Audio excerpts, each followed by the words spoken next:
Igreja Cristo é Vida, a sua cidade refúgio.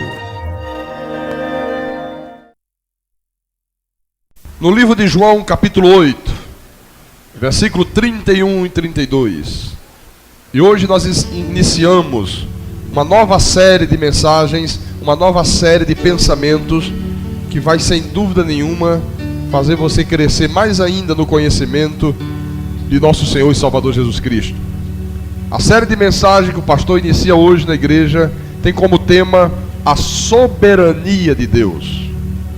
E diz assim a palavra: disse, pois, Jesus aos judeus que haviam crido nele: se vós permanecerdes na minha palavra, sois verdadeiramente meus discípulos, e conhecereis a verdade, e a verdade vos libertará.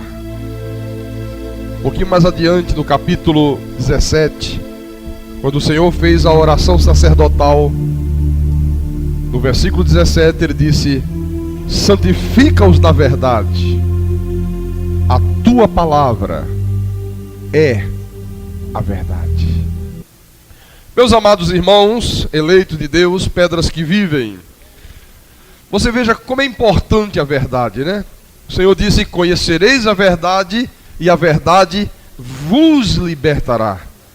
Mas quando nós falamos de verdade, nós nunca podemos nos esquecer que o Senhor Jesus disse: a tua palavra é a verdade. Não existe outro meio de você conhecer a verdade absoluta, para todos os aspectos da vida, a não ser através da palavra de Deus.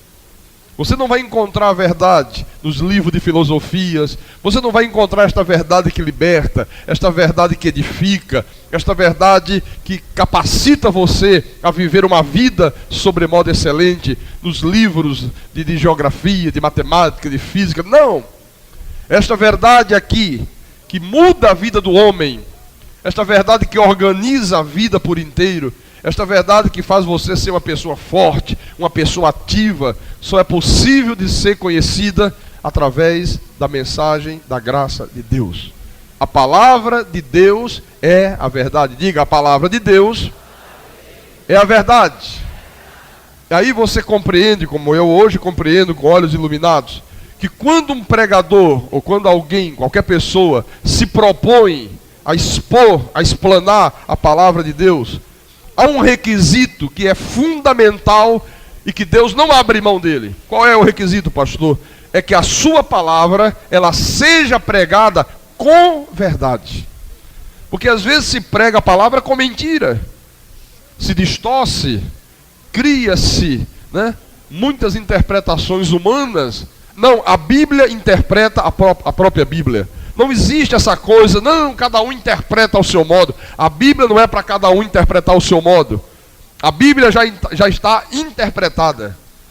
É só você conferir coisas espirituais com espirituais. A história da filosofia conta que 300 anos antes de Jesus nascer do ventre de Maria, lá em Belém, havia um filósofo grego naquela época chamado Diógenes. E conta-se que este filósofo grego, ele andava pelos mercados de Atenas durante o dia com uma lanterna na mão acesa. E ele andava pelos mercados, pelas vielas, ele ia sempre com a sua lanterninha acesa. E diz que um dia as pessoas, de tanto verem aquilo, se dirigiram a Diógenes e disseram: Diógenes, o que você faz todos os dias, em plena luz do sol, andando aqui pelos mercados, com esta lanterna na mão acesa? E este pensador grego disse assim: eu ando em busca da verdade. Eu ando em busca da verdade. E diz a história da filosofia que este homem Diógenes nunca conseguiu encontrar a verdade. Nunca encontrou a verdade. Esta verdade, meus irmãos amados, Igreja Santa de Jesus, ela só apareceria em toda a sua plenitude 300 anos depois, quando Jesus nasceu em Belém. Porque só em Jesus é que nós podemos encontrar aquilo que Diógenes tanto procurou, aquilo que os homens tanto têm procurado e não têm achado, aquilo que Diógenes buscou encontrar nos mercados atenienses, a plena, total e completa verdade de Deus, só é possível de ser encontrada na pessoa de Jesus Cristo. É para dar um aleluia mesmo, um glória a Deus? Então, aquilo que os filósofos e os homens procuravam e que nunca encontraram e jamais irão encontrar esta verdade plena, esta verdade que liberta, Jesus disse, nós a encontramos de fato e de verdade em toda a sua plenitude na pessoa de Jesus Cristo. É por isso que eu disse aqui no início que há um requisito fundamental para quem se propõe a expor a palavra de Deus, que é a preservação da verdade. No nosso ministério, no ministério da Igreja Evangélica Cristo é Vida, quando o pastor prega, quando o pastor ocupa um púlpito de qualquer templo nosso, você pode ter absoluta certeza, o pastor, ele vai preservar integralmente a verdade de Deus. Não importa as consequências, não importa se vai chatear fulano, se vai chatear Beltrano, não importa se a denominação A, B, C ou D não vai gostar, não importa. Nós não estamos aqui para agradar os homens. Nós não estamos aqui para fazer média com a sociedade. Paulo disse, se eu agradasse os homens, eu não seria servo de Cristo. Nós servimos a Deus. Né? Muitas das vezes o que se prega aí fora, se prega sempre procurando agradar a todas as faixas sociais, agradar a gregos e troianos. Não se pode pregar essas verdades da Bíblia, porque aí vai criar problema. Tem coisas na Bíblia que quando são pregadas, às vezes machucam pessoas de outras denominações, mas claro, é evidente. O Senhor disse, a minha palavra é uma poderosa espada de 2 gumes. Ela é espada de 2 gumes, quando ela passa, se você não estiver bem alinhado, estiver fora de prumo, ela corta de verdade. Mas nem por isso ela vai deixar de passar, nem por isso ela vai deixar de ser pregada. Diga glória a Deus, meu irmão. Agora, por que que na nossa igreja nós temos esse cuidado tremendo, meus irmãos, de preservar na sua plenitude a verdade de Deus? Você sabe por quê? Porque todos os erros doutrinários que hoje estão permeando a igreja de Jesus e que contribuem para a destruição do povo de Deus, você sabe, você lembra, nós já repetimos aqui 500 milhões de vezes, Oséias 4:6, o meu povo está sendo destruído porque lhe falta jejum, porque falta vigília, porque falta colocar um copo com água na frente do rádio. Não, o meu povo está sendo destruído porque lhe falta o quê? Conhecimento. Então, o que tem destruído a vida de muitos eleitos de Deus é exatamente essa falta de conhecimento que possibilitou que muitos erros doutrinários, muitos falsos ensinamentos, muitas heresias adentrassem a igreja, e tudo isso teve início quando houve essa adulteração da verdade, a perversão da verdade. Se a verdade de Deus é preservada, meu irmão, não existe erros doutrinários. Se não existir erros doutrinários, não haverá a destruição. O povo de Deus não será destruído. Veja como é que Deus faz tanta questão disto no livro do profeta Jeremias. Jeremias 23, versículo 28. Diz assim a palavra. O Senhor diz assim, o profeta que tem sonho, conte-o como apenas sonho. Mas aquele em quem está a minha palavra, fale a minha palavra com quê? Com verdade. Isso não é curioso? Deus dizer, olha, o profeta que tiver a minha palavra, o profeta que tiver a minha revelação, o profeta a quem o meu espírito tiver dado entendimento, fale a minha palavra com verdade. Deus está dizendo, não dissimule, não tema as consequências, fale com verdade, pregue com verdade. Então, falar a palavra de Deus com verdade é você não omitir nada daquilo que está escrito na Bíblia. Você não pode omitir, você não pode pregar isso e não pregar aquilo. Você não pode dizer, não, esse ponto aqui eu não vou tocar, porque vai chatear alguns irmãos, algumas pessoas não vão gostar, sabe, o governador do estado é espírita, não gosta de ouvir essa parte aqui da Bíblia, vai chatear o governador. Irmãos, não se pode ser desta forma. Não se pode omitir a verdade de Deus. O Senhor está dizendo, pregue a minha palavra com verdade, é para proclamar com verdade. E há uma verdade que o nosso ministério tem lutado muito, meu irmão, para proclamar, E nunca vamos parar de lutar para que ela seja proclamada aí a plenos pulmões ao mundo inteiro, que é a verdade de que Deus é soberano. Nós da Igreja Evangélica Cristo é Vida não abrimos mão dessa verdade. Olha, isto aqui, meu irmão, esta soberania de Deus, esta verdade insofismável da Bíblia, isso está acima de qualquer discussão, isso está acima de qualquer comentário, de qualquer lógica, de qualquer filosofia. A verdade da Bíblia é: Deus é soberano. E nós vamos proclamar isso o resto da nossa vida. Não importa as consequências, nós vamos proclamar. Agora, para que você entenda o que significa esta soberania de Deus, você tem que saber biblicamente, tudo tem que ser através da Bíblia, o que significa Deus é soberano. Então nós vamos começar a ver a partir de hoje, biblicamente, o que significa a soberania de Deus. O que a Bíblia fala da soberania de Deus? Porque às vezes eu falo tantas asneiras aí fora, falo tanta bobagem aí fora, que às vezes os ouvidos da gente ficam até inflamados, né? Nós vamos ver biblicamente. É bom que você não falte cultos, é bom que você acompanhe o raciocínio, é bom que você não falte às quartas-feiras, né? Esteja aqui na igreja, não perca essa mensagem. Vamos começar então, meus irmãos, em 1 de Crônicas, capítulo 29, versículo 11. Diz assim a palavra: Teu, Senhor, é o poder, a grandeza, a honra, a vitória e a majestade. Porque teu é tudo quanto há nos céus e na terra. Teu, Senhor, é o reino, e tu te exaltaste por chefe sobre todos. Riquezas e glória vêm de ti. Tu dominas sobre tudo. Na tua mão há força e poder.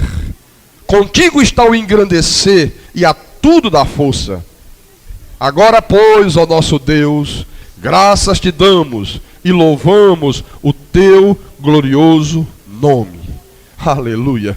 Então, diante disto aqui que a Bíblia está mostrando, eu pergunto para você nesta manhã: quem é que verdadeiramente está no controle de todos os acontecimentos que ocorrem aí a cada minuto, a cada segundo, em toda a face da terra? Deus ou o diabo? Olha, Deus está no controle de tudo, diz a palavra. Tudo está nas tuas mãos, tu dominas sobre tudo. Olha, diga: Deus domina sobre tudo. Você sabe por que é importante conhecer isto aqui? Porque, meus irmãos, se você se deixar levar por aquilo que se prega hoje na maioria dos púlpitos das igrejas, você vai chegar a uma conclusão óbvia, lógica, que eles têm anunciado ao mundo um Deus que tem poder, um Deus que tem a grandeza, um Deus que tem a majestade. Todavia, o diabo e os homens não deixam Deus exercer este poder. É isto que se prega aí. Não, realmente Deus tem todo o poder, Deus tem toda a majestade, Deus tem toda a grandeza, mas o diabo, aí já vem o desgraçado do diabo.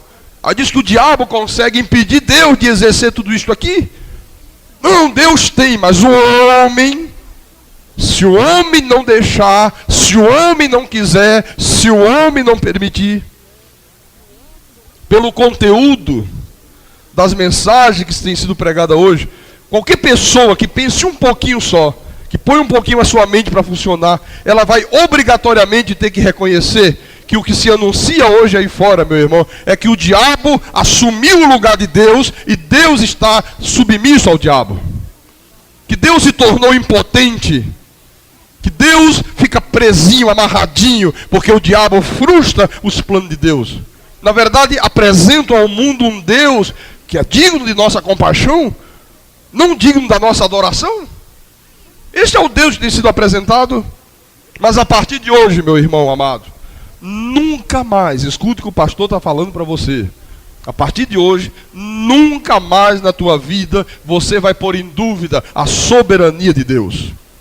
Você tem que confessar com a tua boca todos os dias, todas as horas, todos os minutos, todos os segundos, que de Deus é o poder, de Deus é a grandeza, de Deus é a honra, de Deus é a vitória, de Deus é a majestade, que Deus é soberano.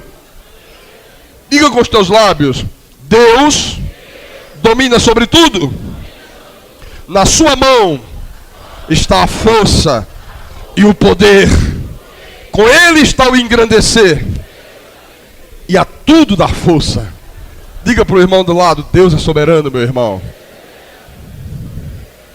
Deus é soberano. Então veja, a soberania de Deus, meus irmãos, é uma verdade tão importante, porque é uma verdade que consola os nossos corações. O conhecimento desta soberania de Deus traz descanso para nossas vidas. É uma verdade que produz segurança ao cristão. É uma verdade que, quando compreendida, quando entendida, ela traz estabilidade para o teu caráter.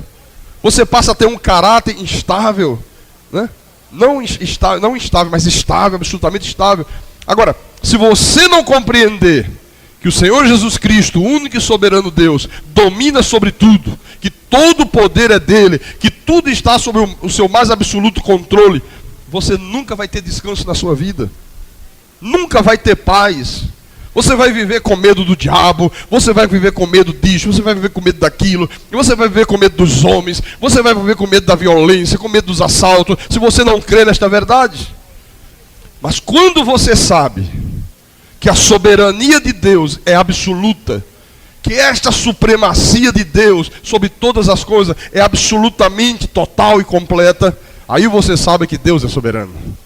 Aí você sabe que Ele é soberano. E quando você sabe que Deus é soberano, você está sabendo que Ele é um rei que reina. Você sabe que Ele está no controle absoluto de todas as coisas que por Ele foram criadas. Quando você compreende, meu irmão, que Deus está no trono do universo, tem gente que não sabe disso, e que Ele dirige todas as coisas conforme o conselho da sua vontade, você sabe que Deus é soberano.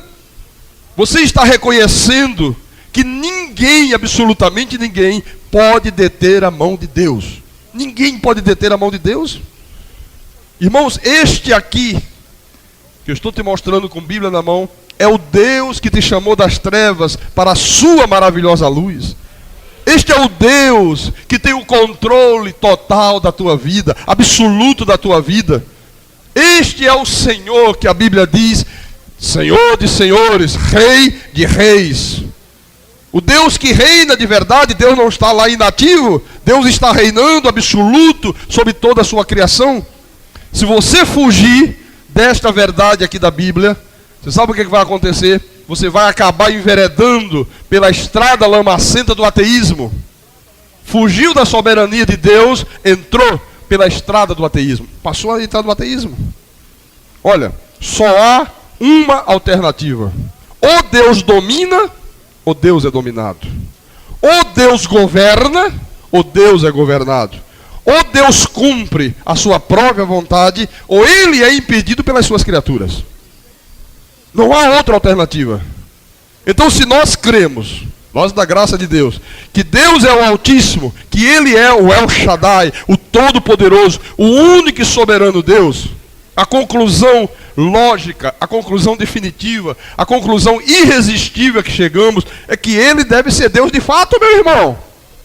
Ele não é Deus apenas de nome, Ele não tem apenas um nome de Deus, não. Ele é Deus no pleno exercício de todo o poder e de toda a autoridade. Esta é a nossa crença, esta é a nossa fé. Mas a nossa crença e a nossa fé não é baseada na lógica, não é baseada nos achismos. A nossa crença e a nossa fé é baseada naquilo que a Bíblia diz, e a Bíblia é a verdade. Então vamos ver isto em algumas passagens bíblicas. No livro do profeta Daniel, capítulo 4, confira por favor. É bom conferir coisas espirituais com espirituais. Versículo 34 e 35. Então diz assim: mas ao fim daqueles dias, eu, Nabucodonosor, levantei os olhos ao céu, tornou-me a vir o entendimento, e eu bendisse o Altíssimo, e louvei e glorifiquei ao que vive para sempre, cujo domínio é sempre eterno e cujo reino é de geração em geração. Todos os moradores da terra são por ele reputados em nada. E segundo a sua vontade, ele opera com o exército do céu. Olha só, Deus opera com o exército do céu e os moradores da terra. Não há quem possa quem lhe possa deter a mão, nem desculpa, nem lhe dizer que fazes. Não há quem possa lhe deter a mão, diz a Bíblia. Olha, irmãos, igreja de Jesus, presta atenção, por favor, no que eu vou te dizer. Quando nós estamos falando da pessoa de Jesus, nós não estamos falando de um ídolozinho. Nós não estamos falando de uma estatuazinha que o homem faz lá de madeira, ou molda de gesso, ou de ferro, ou de ouro, ou de prata. Não, nós estamos falando do Deus Altíssimo. Nós estamos falando, meu irmão, daquele que vive para sempre, cujo domínio é sempre eterno. É desse Deus que nós estamos falando.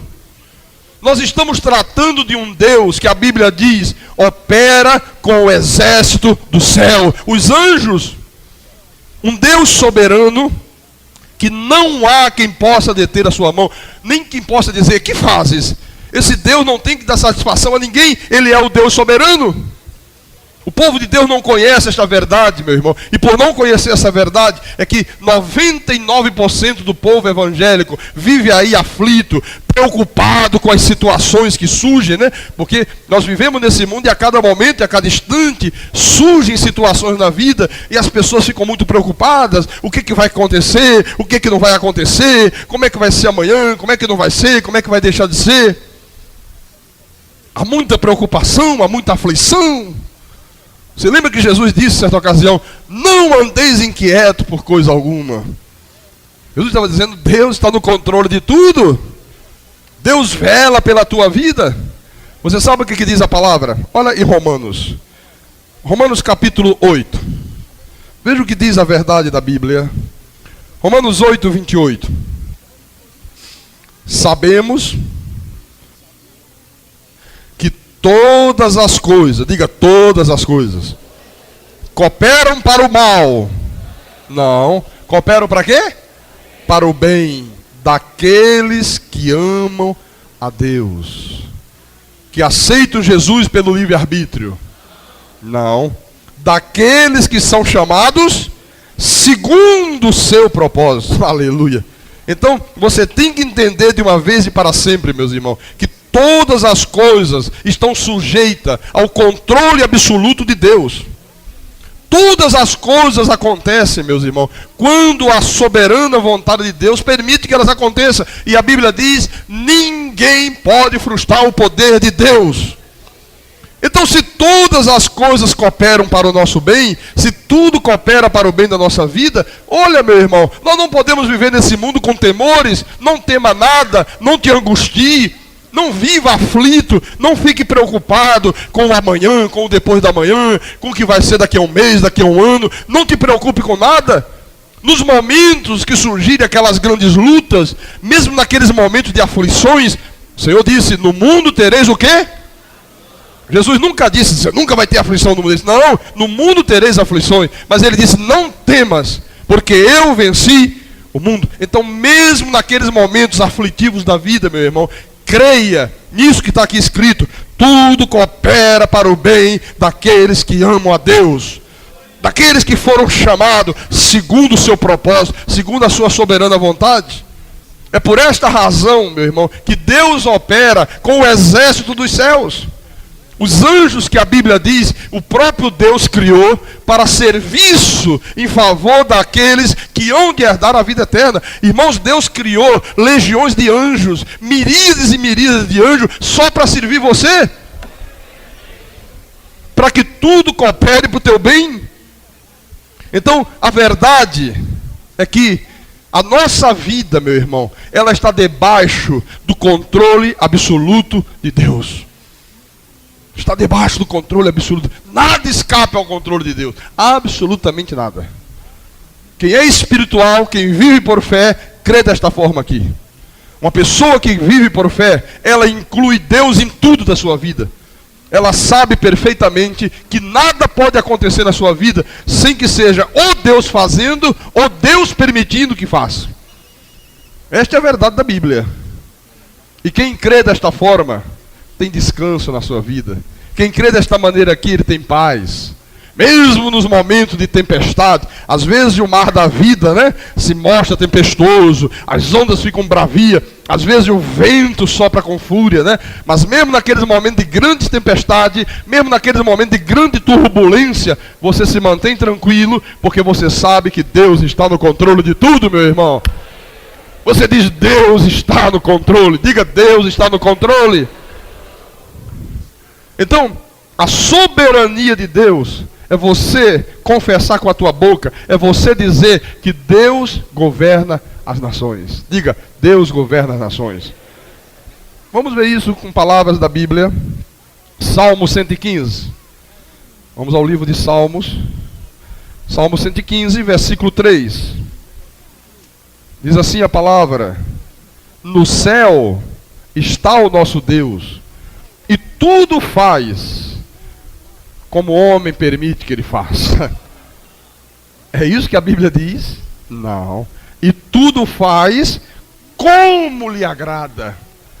Tudo faz como lhe agrada. Olha, irmão, Deus é soberano. Deus faz tudo conforme lhe agrada. Não tem homem, nem diabo, nem inferno, nem demônio que interfira nessa vontade soberana de Deus. Não acredite nessas mentiras. Não acredite nessa coisa. Não, não é assim não. É assim, sim, senhor. Diga, é Deus quem governa as nações. Diga, não é o homem. Também não é o diabo. Diga, é Deus que governa.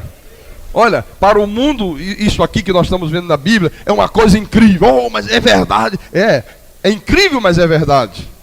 Agora, infelizmente, meus irmãos, esta verdade, que no passado distante era o fundamento da teologia, hoje esta verdade tem sido completamente desprezada. Tem sido jogada na lata do lixo. Quando a igreja primitiva foi estabelecida, meus irmãos, este ensinamento que eu estou passando hoje para você, da soberania de Deus, era a base da pregação da igreja primitiva. A base da pregação era anunciar à igreja, anunciar ao povo de Deus, que Deus é soberano. E quando se pregava essas verdades, o povo de Deus tinha conforto, o povo de Deus tinha descanso, o coração do povo de Deus vivia em paz. Hoje, falar da soberania de Deus, na maioria das igrejas aí fora, é falar de heresia. Você fala que Deus é soberano e está pregando heresia. Isso virou heresia, meu irmão. Às vezes eu ouço os pregadores em rádio, em televisão. Oh, porque o diabo fez isso. Oh, porque o diabo faz aquilo. Oh, porque o diabo está solto. Oh, cuidado que ele está tomando conta de tudo. Irmãos, o diabo não está solto. O diabo está amarrado em algemas eternas. O nosso Deus o venceu na cruz do Calvário. Não entre nessa história que o diabo faz, que o diabo acontece. Não, quem governa as nações é Deus. Não é o diabo, é Deus que governa as nações. É Deus, é Deus.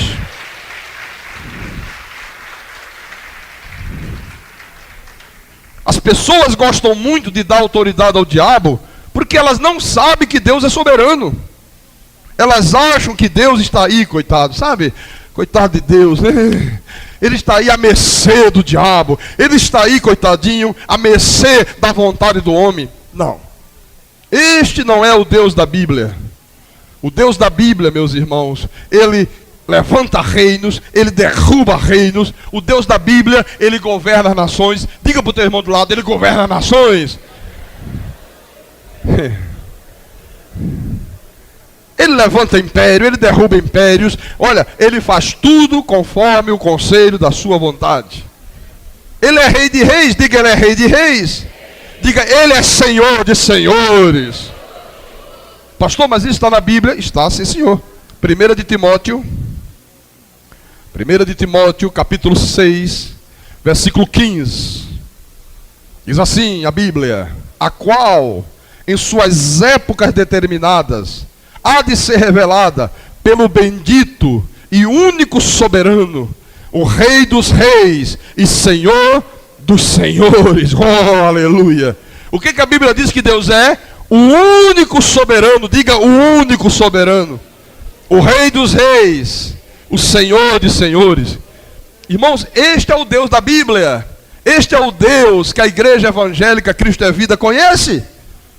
Aí você diz, pastor Carlos Magno, irmão querido e amado, pastor está mostrando um Deus, biblicamente, que não tem nada a ver com o Deus que tem sido mostrado ao mundo pelas igrejas aí fora.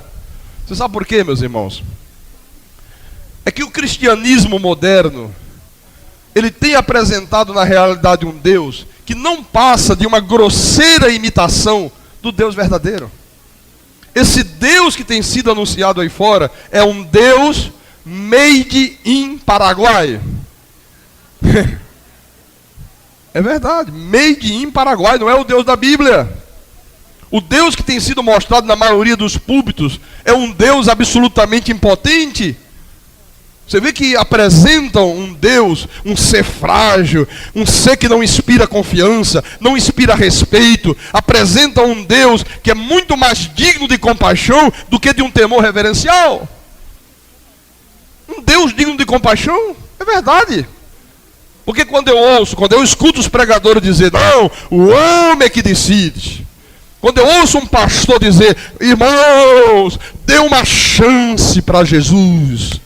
Oh, Jesus está batendo na sua porta, deixa ele entrar, ele está pedindo uma chance, deixa ele entrar na sua vida, não seja tão mal com Deus, não despreze tanto Deus desta forma. Meu irmão, isso é um Deus digno de pena. Isso não é o Deus Todo-Poderoso, isso é um Deus digno de misericórdia.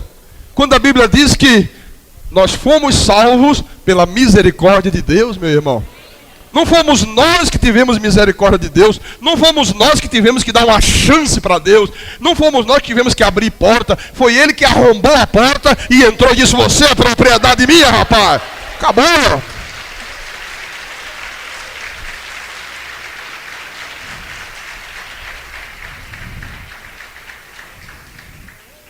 Quando dizem que o homem tem livre-arbítrio, que o homem é que governa a sua vida, que o homem é que tem a capacidade de determinar o seu destino. Oh, não, o negócio é o seguinte, Deus tem planos, Deus é muito poderoso, mas Deus só pode realizar os seus planos se o homem permitir. Irmãos, isto é ateísmo.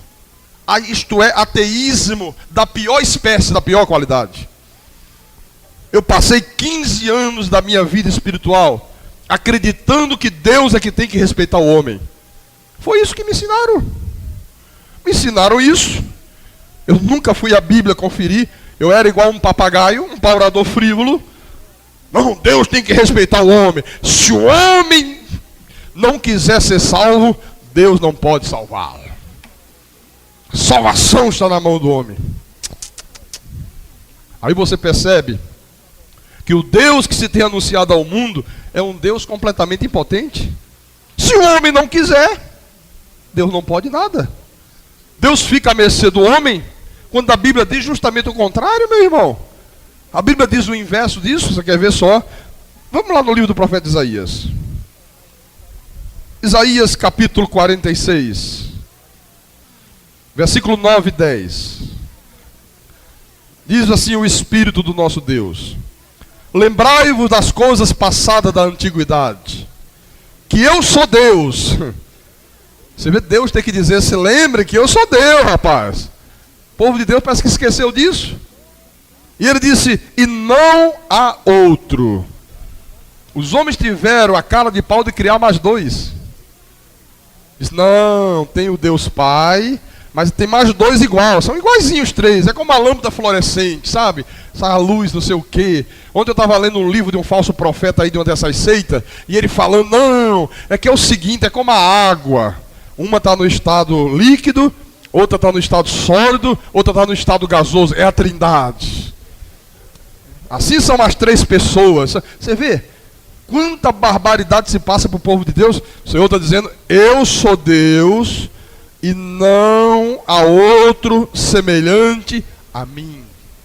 O que os homens dizem? Não, o Filho é semelhante ao Pai, o Espírito é semelhante, são iguais, tem a mesma essência. Deus, não há outro semelhante a mim.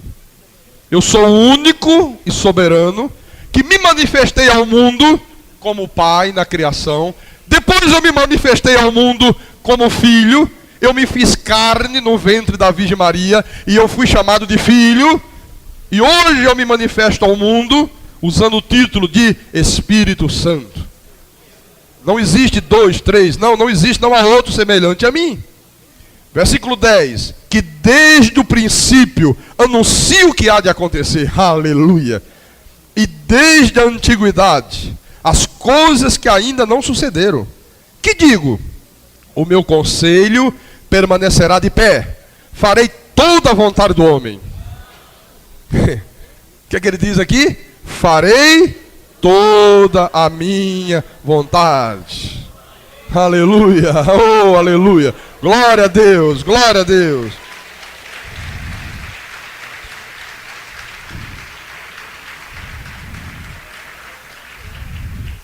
Mas às vezes eu ouço os pregadores dizerem, os irmãos da lei principalmente dizer, não, o problema é que Satanás ele pode frustrar os planos de Deus. Satanás está aí mesmo agindo. Eu já falei aqui num dos cultos passados, eu até trouxe a revista, li aqui desse púlpito, a revista Vinde, você lembra disso? Uma matéria que veio alguns meses atrás na revista Vinde, e tinha uma missionária aí, de uma igreja aí, dessas pentecostais, e ela dizia na entrevista, ela promove em muitos lugares seminários sobre batalha espiritual. Oh, temos que fazer uma batalha espiritual. E ela dizia, não, o negócio é o seguinte, nós descobrimos, olha como é que eles descobrem coisas, que em cada cidade, em cada bairro, em cada país, existe um demônio chefe. É o demônio que toma conta daquele bairro, daquela rua. Então, se você vai evangelizar, você só vai ter êxito da evangelização se primeiro você amarrar o demônio e tomar conta daquela área ali. Se não amarrar o desgraçado naquela rua, ele não permite que a evangelização seja feita com eficiência. Dizem que o Satanás, meu irmão, tem o poder de impedir o evangelismo, dizendo que o diabo e seus demônios conseguem impedir o trabalho de Deus. Isto é um absurdo. Isto é um absurdo dos absurdos. Porque, meus irmãos, se Satanás está anulando o propósito de Deus, então Deus não é mais onipotente, Deus não é mais onisciente, Deus não é mais o Todo-Poderoso. Mas a Bíblia diz no português claro, está na minha Bíblia, está na tua Bíblia também, Deus é onipotente, Ele tem poder sobre todas as coisas, ou não tem? Ele é onisciente, Ele sabe de tudo, meu irmão, ou não sabe? Ele é onipresente, Ele está em todos os lugares ao mesmo tempo. Então você tem que saber que ninguém, absolutamente ninguém, pode despojar Deus desta sua onipotência. Deus faz o que Ele quer, aonde quer, no dia que quer, na hora que quer, da maneira que Ele quer. Deus pode todas as coisas, meu irmão. Então negar a soberania de Deus, dizendo que o homem é que traça o seu destino, que o homem é que aceita Jesus se ele quiser, que o homem é que determina, que o homem é que faz, que o homem é que acontece. Irmãos, isto leva o ser humano ao ateísmo. Isto é ateísmo, meu irmão. Toda igreja, não importa a denominação, que nega esta soberania absoluta de Deus, está trabalhando a serviço do anticristo. Está trabalhando a serviço do ateísmo. Por quê, pastor? Porque foram os ateus que criaram essa imagem de um Deus pequenininho. Foram os ateus que fizeram isso. Um Deus desse tamanho e um Satanás grande, poderoso, fazendo, acontecendo, dominando sobre o mundo inteiro. Você já viu como é que, quando se fala de Deus, como é que se apresenta Deus? Qual é a imagem que a maioria das pessoas tem de Jesus na cabeça? Um Cristo pregado numa cruz, coroa de espinho na cabeça, cabecinha assim, aquele olhar de me ajude por favor, não aguento, me ajude, me socorra, o sangue escorrendo, né? Uma expressão de fracasso, meu irmão, um Deus vencido, um Deus crucificado, um Deus completamente humilhado. Qual é a imagem que se apresenta ao mundo do diabo? Você já passou ali no mercado São José, naquelas casas de macumba? Você já viu na frente o que é que eles põem? Sujeito forte. O incrível Hulk. É, o incrível Hulk. Cada bíceps, meu irmão. Um tridente na mão assim, uma cara de mal. Né? Uma barbicha desse tamanho aqui, né? 2 chifres assim. A turma olha, ai, Deus que me livre, Deus que me livre. Mas quando se trata de Deus, é a imagem de um Deus derrotado, de um Deus frustrado, de um Deus vencido. Quando se fala dos demônios, irmão, cuidado com o diabo. Olha o demônio faz. Olha o demônio destrói casamento. Olha o demônio vai falir a tua empresa. Olha o demônio está fazendo. Olha o demônio está acontecendo. Olha o demônio está tomando conta do mundo inteiro. Ele está fazendo isso, ele está fazendo aquilo. Cria-se uma imagem de seres poderosos que domina, deixa todo mundo com pavor, todo mundo com medo do diabo. E quando se fala dos anjos de Deus, como é que se apresentam os anjos de Deus? Eu já disse aqui, eu fui uma vez ao Vaticano. Eu ia para Israel, fiz uma escala em Roma. E aí fui fazer um passeio por Roma. E o guia disse, você não quer conhecer o Vaticano? Eu digo, deixa eu ir lá conhecer a grande meretriz, vamos lá. Aí fui lá dar uma olhada, né? E quando nós entramos logo na nave principal lá do templo, aí tem pintado assim os anjos, igual como se apresenta no mundo inteiro. É aqueles seres frágeis. Normalmente é uma imagem de um garotinho, né? Bracinho gordinho, perninha bem gordidinha, uma coisinha linda, cachinhos dourados encaracolados, cabelinho encaracolado, né? Uns trejeitos de homossexuais, né? Assim, tudo. É ou não é? É verdade, meus irmãos. Aquela coisa ridícula. Por isso que ninguém confia em anjo. Isto é o ateísmo, isto é o anticristo, isto é o espírito de doutrinas diabólicas que se estabeleceu no meio do povo de Deus, meu irmão. Você está pensando que anjo é gay? Pensa que anjo é criancinha? Que conversa de criancinha? A Bíblia diz que os anjos de Deus são seres valorosos em poder, meu irmão. Seres valorosos em poder. E Deus trabalha com eles. Aleluia. Dá para você imaginar Deus trabalhando com um menininho gay? Ora, que coisa mais absurda. Então, a verdade é que a soberania de Deus é absoluta, meu irmão. A soberania de Deus, ela é infinita.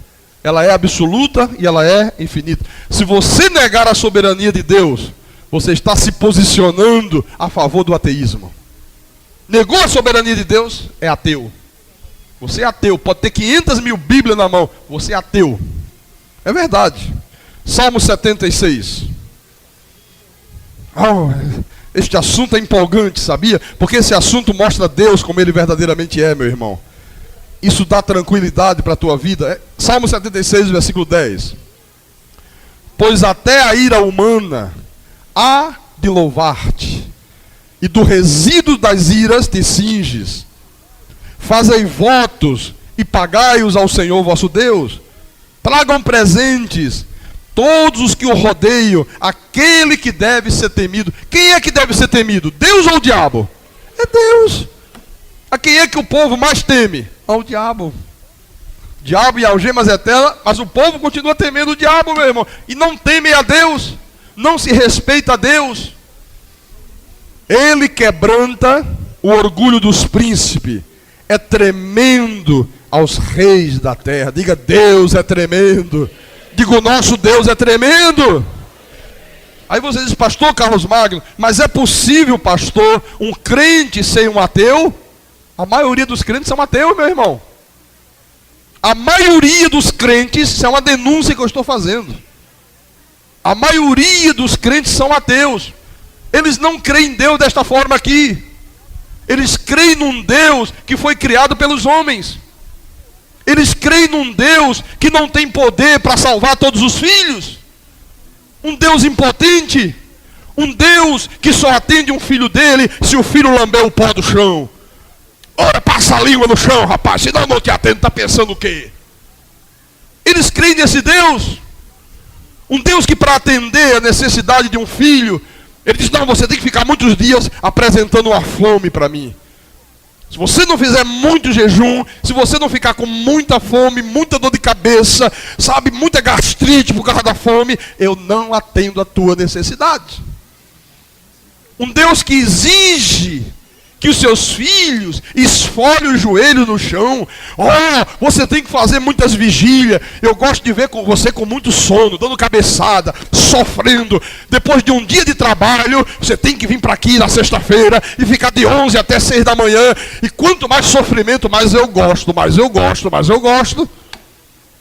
Este não é o Deus da Bíblia. Então quem crê nesse Deus é ateu. Os pregadores dizem, irmãos amados, paz, meus senhores, que Deus fica totalmente impotente. Eles pregam um Deus que fica totalmente impotente. Ele diz: olha, se o homem não permitir, Deus não pode fazer nada. Se você não jejuar, Deus não pode te ajudar. A maioria dos pregadores diz que o jejum move a mão de Deus. Diz: olha, você ora, Deus não está fazendo, faz jejum, você vai ver. Faz jejum, Deus está assim, amarradinho, não quero. Mas você jejua, o teu jejum faz o que você quer. Você vai fazer. E você obriga Deus a fazer. É isso que se ensina.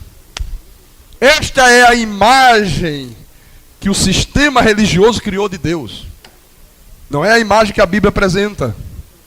Você sabe o que Deus disse a certa ocasião ao profeta Eli? O Senhor disse assim ao profeta Eli: Eli, aos que me honram, eu o quê? Honrarei. Aos que me desprezam, eu desmerecerei. Serão desmerecidos. Olha, meu irmão amado, Deus nunca pode honrar uma pessoa que não o reconhecem da maneira que ele verdadeiramente é. Deus nunca vai poder honrar uma pessoa que não vê Deus com a soberania que Deus tem. Deus quer ser honrado, Deus quer ser glorificado, Deus quer ser exaltado.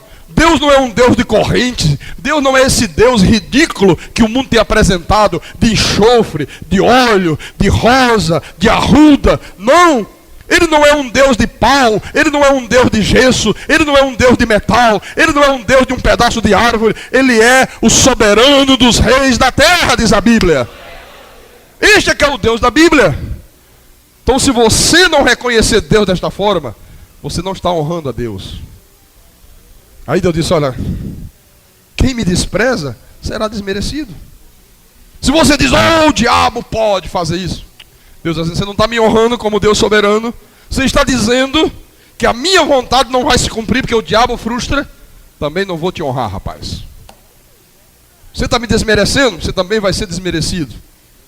Por isso tem que conhecer Deus, meu irmão. Por isso essa igreja é preciosa. Por isso que frequentar esta igreja, congregar nesta igreja, é uma bênção de Deus, meu irmão. Já é um grande milagre que Deus faz na tua vida, ter trazido você para aqui. Volta lá no livro do profeta Daniel. Daniel capítulo 11. Daniel 11, versículo 32. Aos violadores da aliança, ele com lisonjas perverterá. Mas o povo que conhece ao seu Deus se tornará forte e ativo. Aleluia. Olha, só se tornará forte e ativo o povo que conhece ao seu Deus.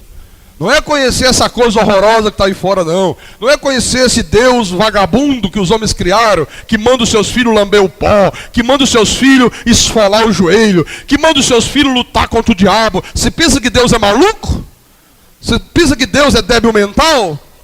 Que já lutou, já derrotou, já amarrou, já colocou em algemas eternas e agora fica fazendo o povo dele de palhaço? Luta lá contra uma pessoa que não tem mais com quem lutar. Deus não faz isso. Faça uma corrente de 12 semanas. Isso é um Deus ridículo.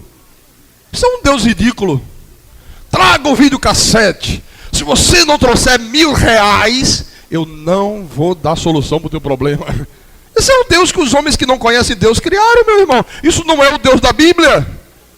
Então, quando você conhece a soberania de Deus, você se torna o quê? Forte e ativo.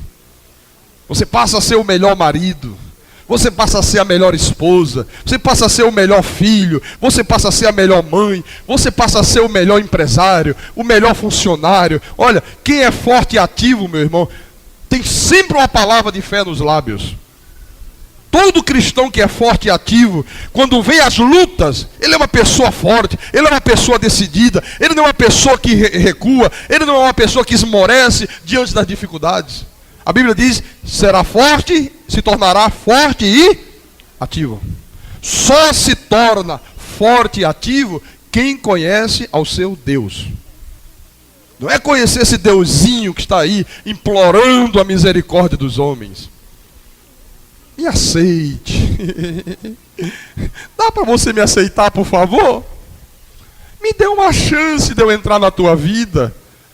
E o sujeito olha para Deus. Pensar no teu caso, cara. Pensar no teu caso, coroa. Olha, deixa eu entrar, vou te dar carro novo. Deixa eu entrar na tua vida, vou te dar apartamento. Vou fazer o teu salário aumentar. Deixa eu entrar, deixa. Aí os homens ficam passando para lá e para cá, sem dar a mínima para ele. Não, isso não é o Deus da Bíblia. Não, 1000 vezes não. Não é esse Deus que diz que o diabo tem poder de frustrar os planos dele. Não, meu irmão. Quem conhece esse Deus que o sistema religioso criou, se torna fraco e medroso. Se torna impotente, como a maioria do povo de Deus é. Fraco, impotente e medroso.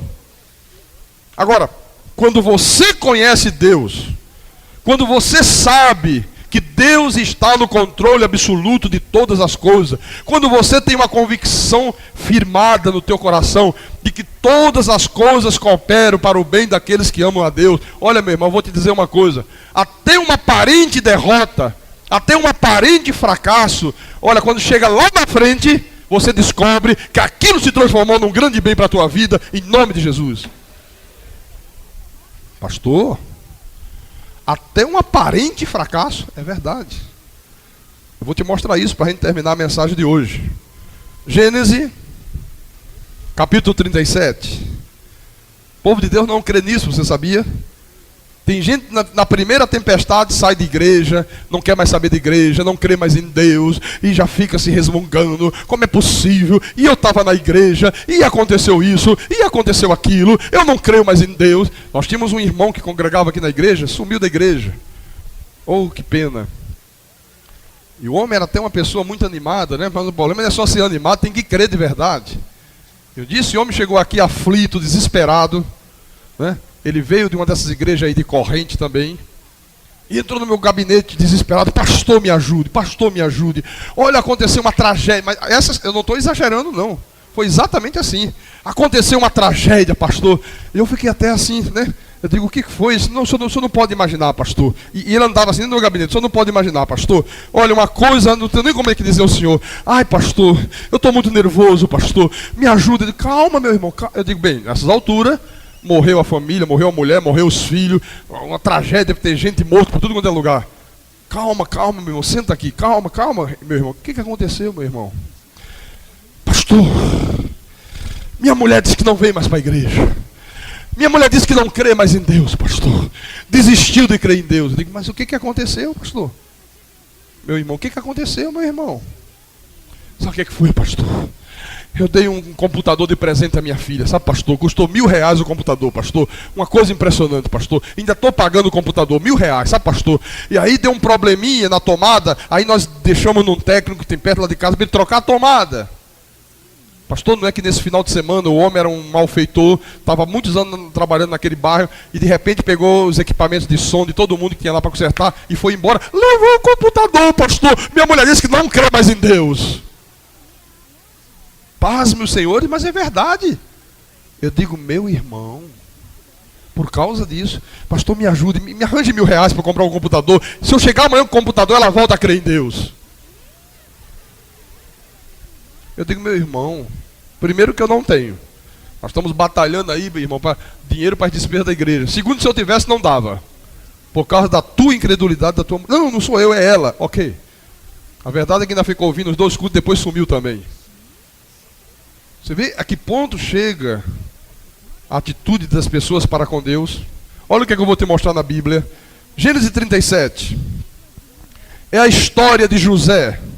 José era o filho mais novo de Jacó, o filho da sua velhice, e como Jacó tinha um amor todo especial por José, um homem já velho, de repente, né, vem um filho que talvez fosse o último. Isso é muito natural. Você chega numa certa idade, de repente nasce uma criança, você sabe que talvez seja o último filho que você produziu. Você tem um xodó, não é que você goste mais do que os outros, não. É que você fica meio abobalhado, sabe? Você que está compreendendo como é que é? Os outros já estão crescidos, grandão. De repente vem um novinho, né? E José tinha muito chamego, o Jacó tinha muito chamego com José. Os irmãos de José começaram a ficar com inveja, muita inveja. E um dia José teve um sonho, né? E contou para os irmãos, e irmãos disse: rapaz, que história de sonho é esse? Este sonho aí está mostrando que você é superior a nós. Aí a inveja cresceu mais ainda. Um dia os irmãos dele estavam no campo. Jacó disse: vai lá ver os teus irmãos, vê lá o que está acontecendo com eles. Já tem alguns dias que eles estão no campo, estão lá caçando, vê o que é que houve. E quando José se aproximou dos irmãos que eles viram, disse: lá vem ele, lá vem o tal, lá vem o xodó do papai. Vamos fazer uma coisa, vamos acabar com a vida do nosso irmão. Irmãos, e planejaram assassinar o próprio irmão, por inveja. Olha o que diz o versículo 23. Mas logo que chegou José a seus irmãos, despiram-no da túnica, a túnica talada de mangas compridas que trazia, e tomando, o lançaram na cisterna vazia sem água. Ora, sentando-se para comer pão, olharam e viram que uma caravana de ismaelitas vinha de Gileade. Vinde, vendamo-lo aos ismaelitas, não ponhamos sobre ele a mão, pois é nosso irmão e nossa carne. Seus irmãos concordaram. Olha, iam assassinar, de repente viram uma caravana de mercadores, né?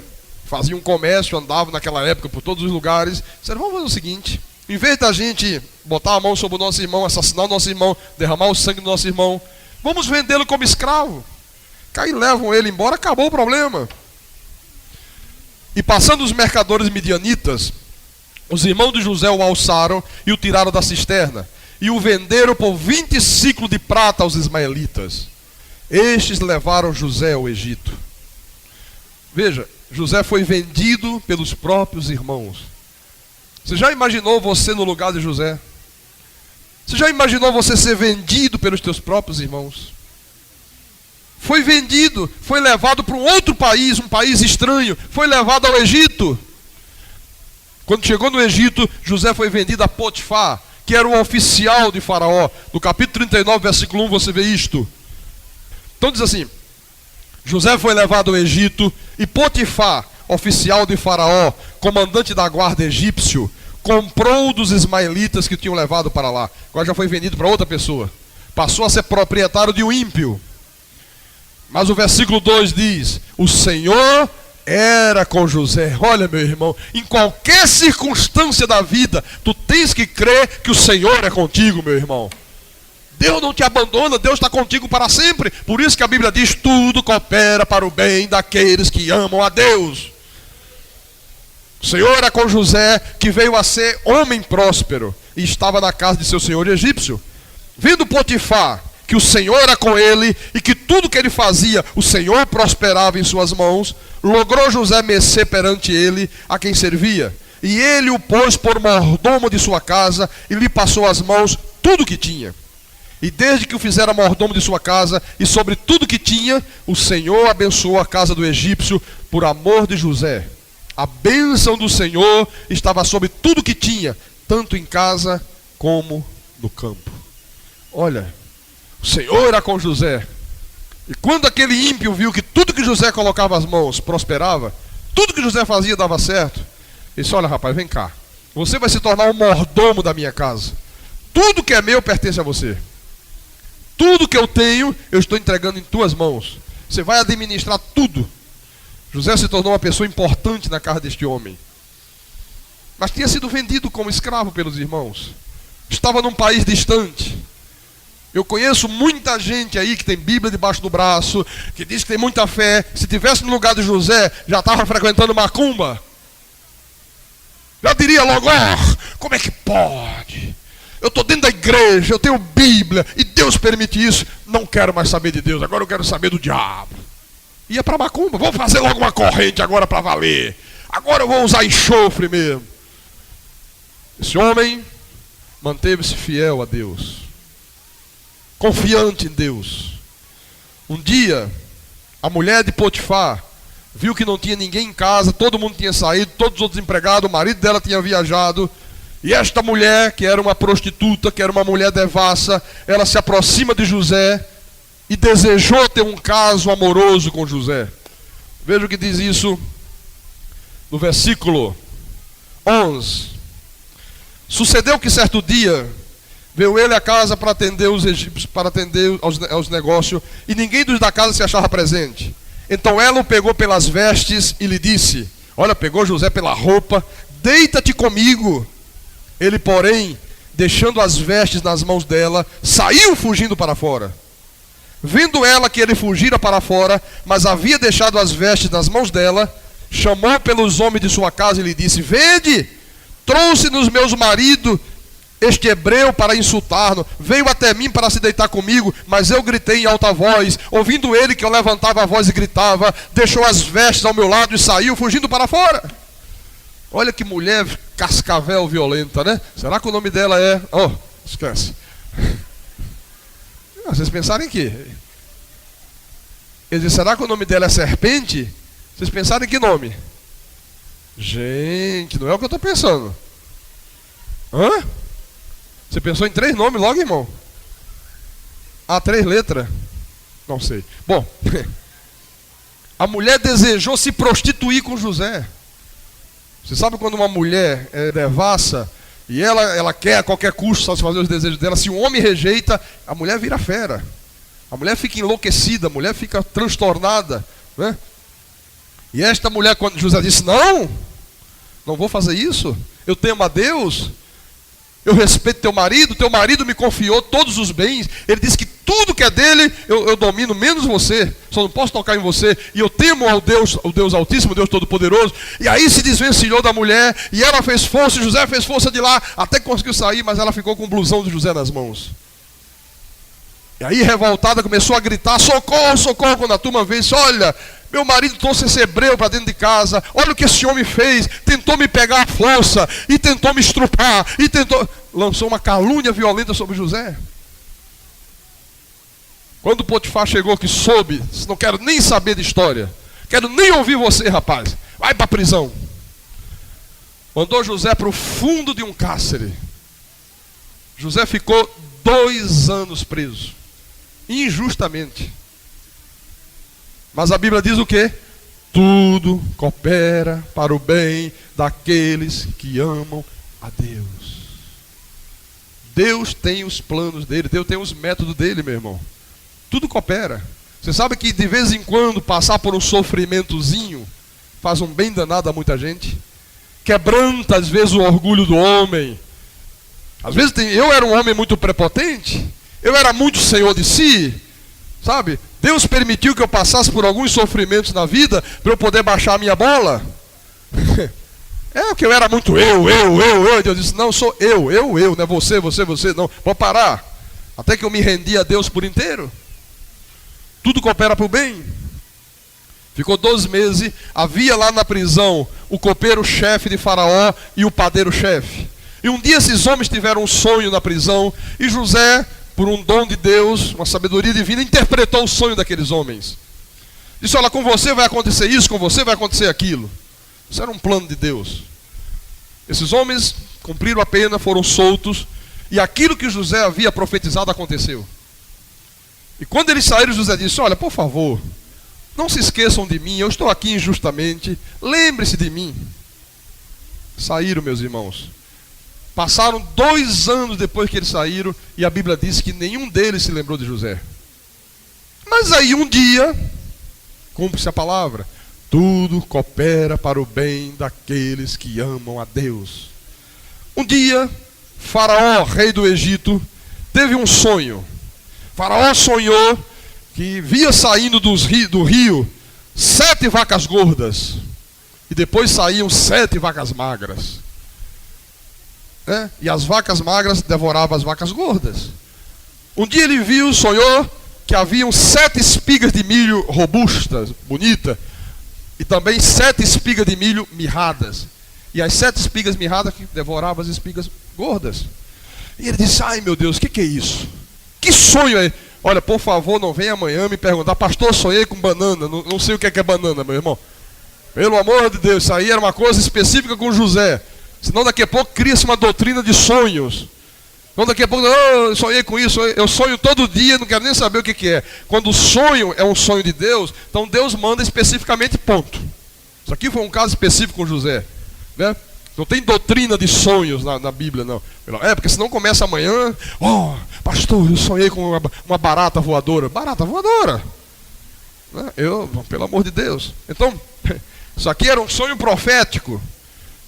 E ele chamou todos os magos do Egito e ninguém conseguia interpretar o sonho. E Faraó estava enlouquecido, Faraó não sabia mais o que fazer. Aí, o seu copeiro-chefe lembrou-se de José e disse, olha Faraó, olha, ele humanamente falando, esqueceu de José.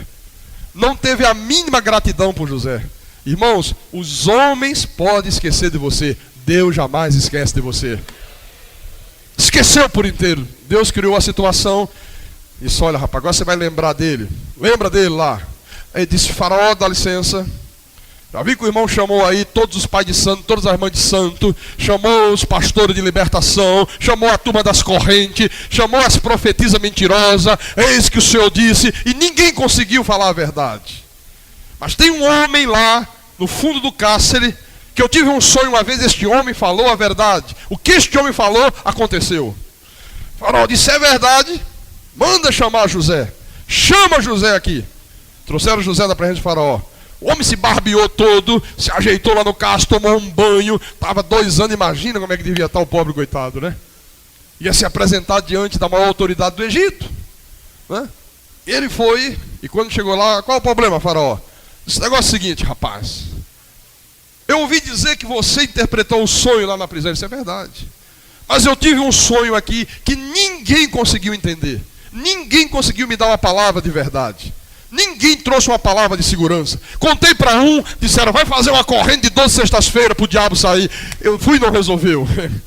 Contei para o outro, disse, vai para o circo de oração, rapaz, Faraó, de meio-dia até 6 da tarde. Eu fui também, não resolveu. Não entendi.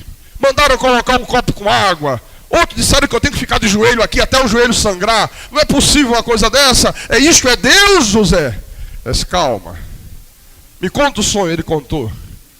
Já disse o negócio seguinte, Deus está te revelando que essas 7 vacas gordas e essas 7 espigas gordas, robustas, são 7 anos de prosperidade. Muita prosperidade, muita abundância vai haver no Egito.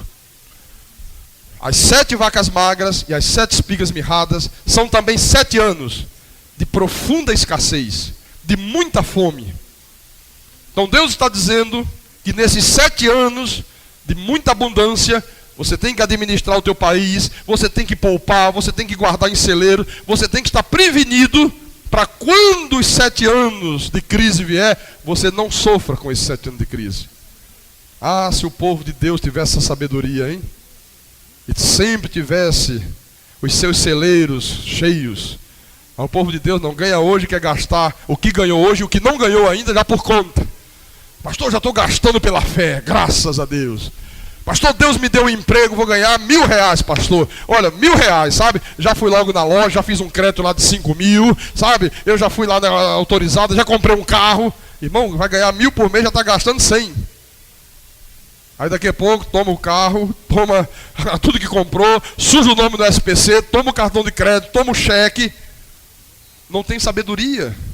Não uso de sabedoria. Já disse, olha, Faraó, tem que ter sabedoria. Olha o que diz o versículo 37, capítulo 41, versículo 37. O conselho foi agradável a Faraó e a todos os seus oficiais.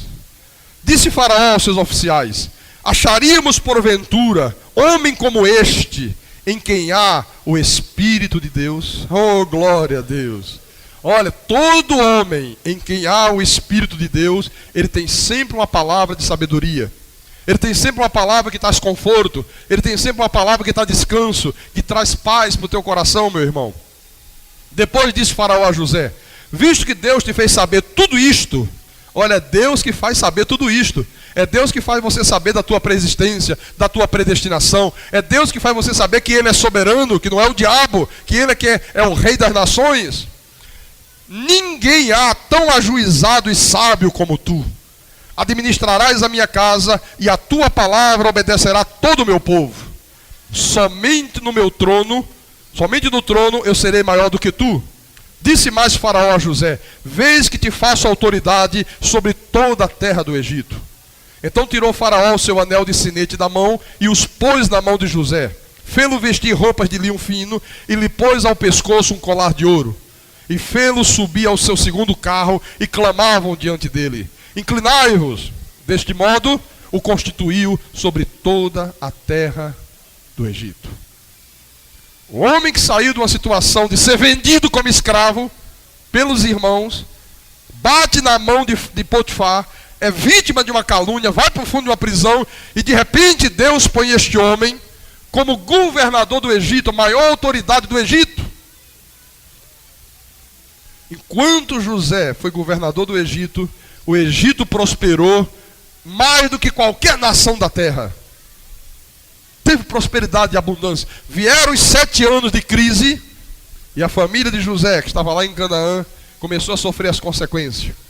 Souberam que o Egito tinha mantimento, tinha trigo.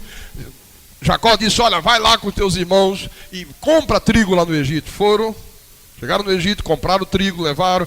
E quando José viu seus irmãos, reconheceu os irmãos dele, e José disse: olha, o negócio é o seguinte, vou criar uma situação aqui.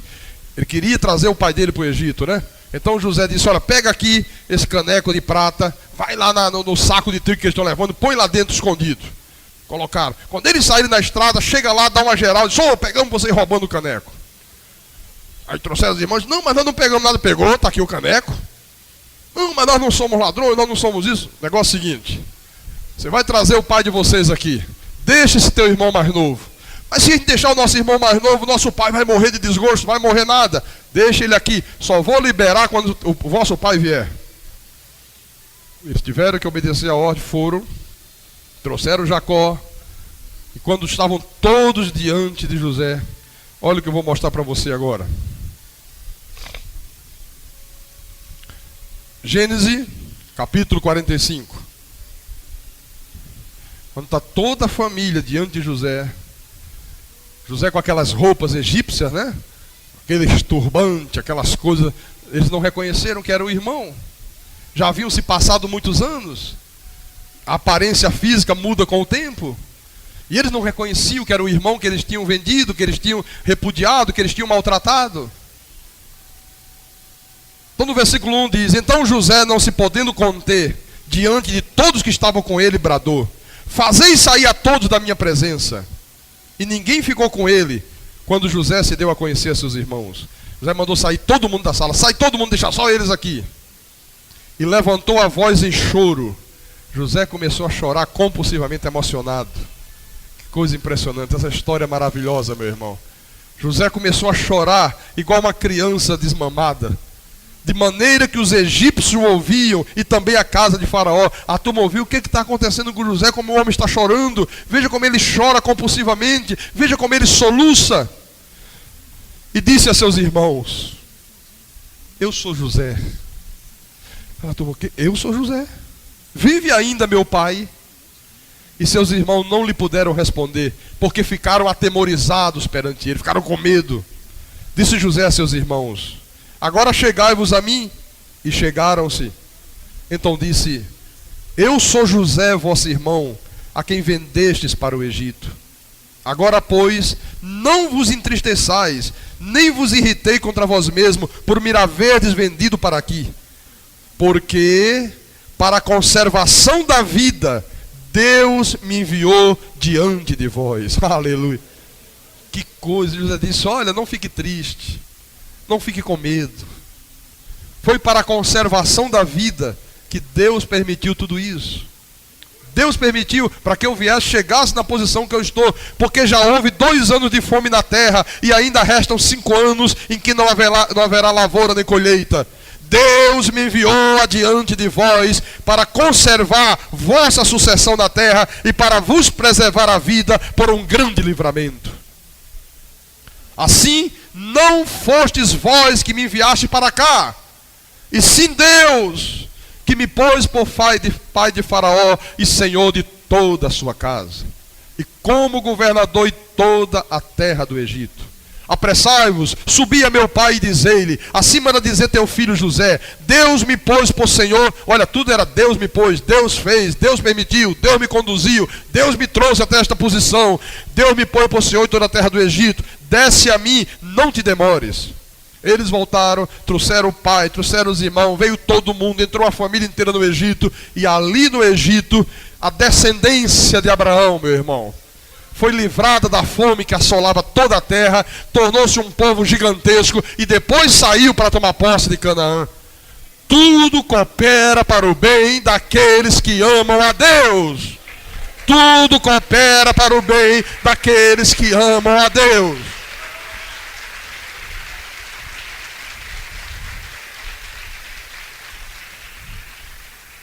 Quando um dia você estiver no Egito de José, meu irmão, quando o dia sobrevier injustiça, quando o dia você passar por crises, quando o dia acontecer alguma coisa desagradável na tua vida, não te angustie, não blasfeme, não desanime, mas diga, Deus está no controle. Isto coopera para o bem. Tem um bom propósito de Deus. A vontade de Deus para a minha vida é boa, é perfeita e é agradável. Como eu sofri, meu irmão. Você não imagina como eu sofri, eu não conhecia isto. Eu dizia, mas eu não entendo, eu não compreendo, eu fui tão fiel a Deus, eu amava tanto a Deus, eu fui tão fiel à palavra, eu fui tão honesto, eu gastei a minha vida, eu me dediquei por inteiro à seita, e como é que Deus permitiu que isto acontecesse? Como é que Deus permitiu que eu saísse desta forma? Como é que Deus me permitiu que me caluniassem? E eu só faltava ficar maluco. E eu estava ao ponto, meu irmão, é porque o Espírito não permite, mas de descrer de tudo. Eu não sabia que tudo coopera para o bem daqueles que amam a Deus. Eu não sabia que Deus estava no plano. Deus estava permitindo tudo aquilo para preparar o meu coração e revelar a graça dele e me tornar um pregador desta verdade, meu irmão. Glória a Deus.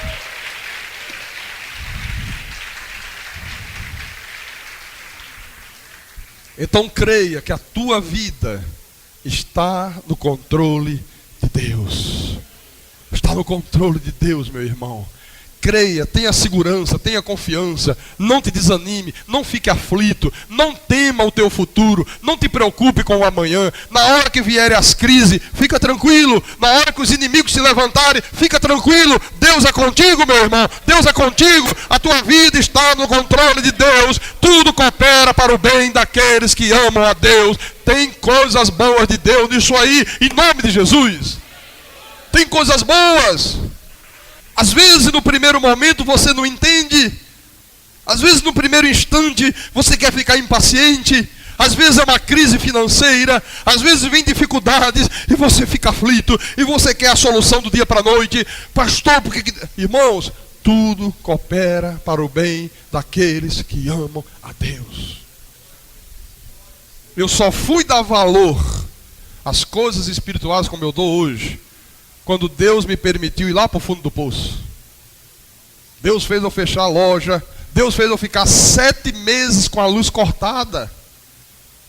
7 meses depois da graça, meu irmão. Mas Deus naquela época já me fez entender.